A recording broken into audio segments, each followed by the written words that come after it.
Alright, what's going on? This is the second video in the Getting Started series, and today we're going to begin to learn about tasks in GATS.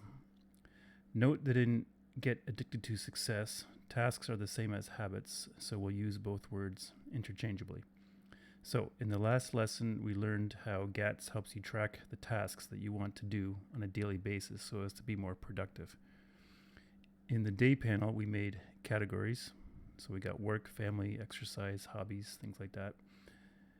And inside each category, we have tasks, 15-minute job, be on time, compliment someone, etc.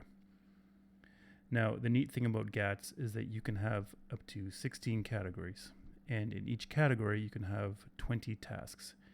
So you can use GATS to track 320 daily tasks. That's a huge amount of flexibility. Most other habit tracking programs only allow a very small number of habits, and if you want more, you have to pay for it. So with GATS, you can track 320 habits right out of the box. So let's get into it. Now I see from the last video that we're still on the beach theme, so let's have some fun and switch it to the Mesa theme. Okay, I like this one. So we have our categories and the tasks within them. And note that I added some days to the trend panel to show what your program could look like after using it for 3 days. Now in GATS, you can go to any day and update it. So you use the trend panel, you just click on the dot, which represents that day. So there's Monday, and there's Sunday, May 25. So this allows you to update any past day if you forgot. You can go back to the current day if you wish. Okay, so if I go to Sunday, let's say that I completed, I complimented someone. So click the task, click the up arrow, and I have 1 point for that day.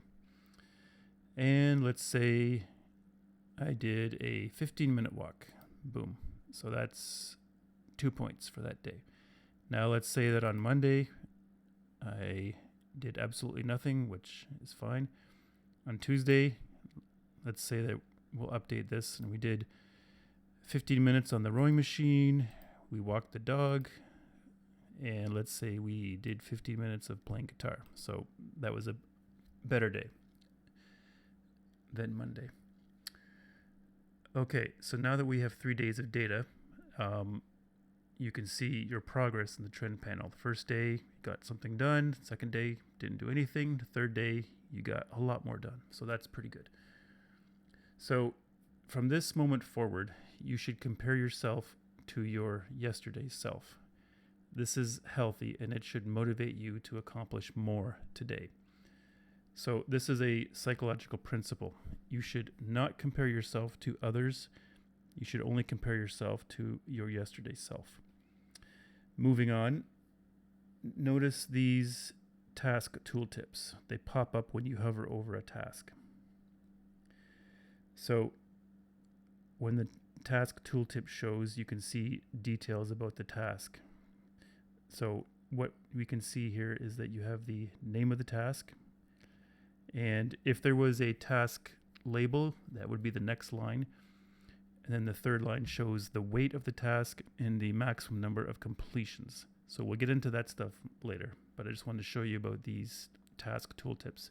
Now, this allows you to hover over the tasks and see details without clicking on each one and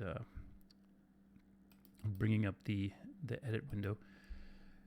If you want to turn off the task tooltips, you can go to the view menu and you go toggle task tooltips.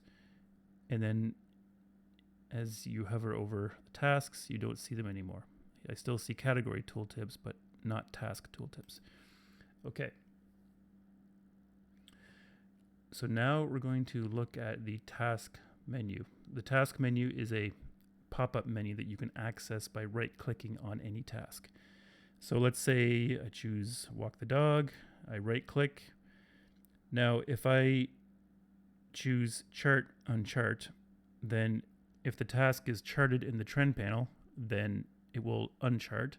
If it's not in the trend panel, then GATS will chart the task. So this is like a toggle to to chart the task in the trend panel.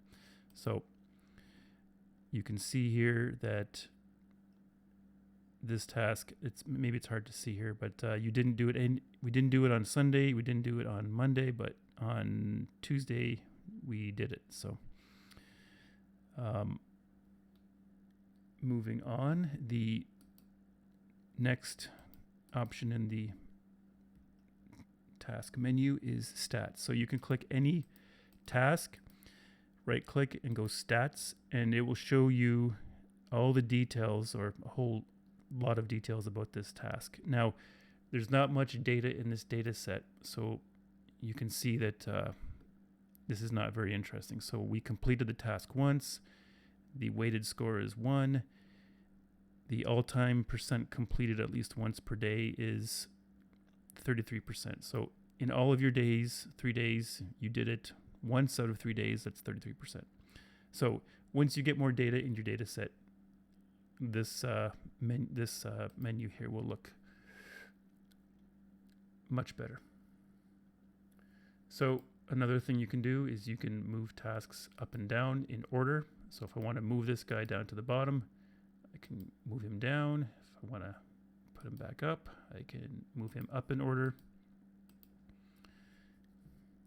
And what else is there? So you can, let's say for some reason you want to hide the task. So you can, let's say in the seasonal category, we have seasonal chores. Let's say that winter time is approaching and you won't be cutting the grass or weeding, but you will be shoveling. So that's a new task, but let's say you don't want to see weeding and cutting grass for another 6 months. So you can hide this task. You can hide this one.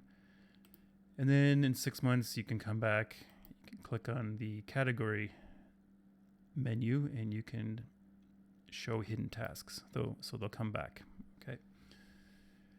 And the final thing to show on the task menu is that you can delete a task. So let's say that you never shovel the snow and then you move to Florida and you'll never have a need to shovel snow again. So you can right click, you can go delete task, and there's a warning, you click yes, and it's gone. Now note that the task, if you delete it, it's gone forever, and all of the past records where you completed that task are also gone. So be careful when you delete a task that you are sure you know what you're doing. All right, I think that is enough for now, and we'll see you next time.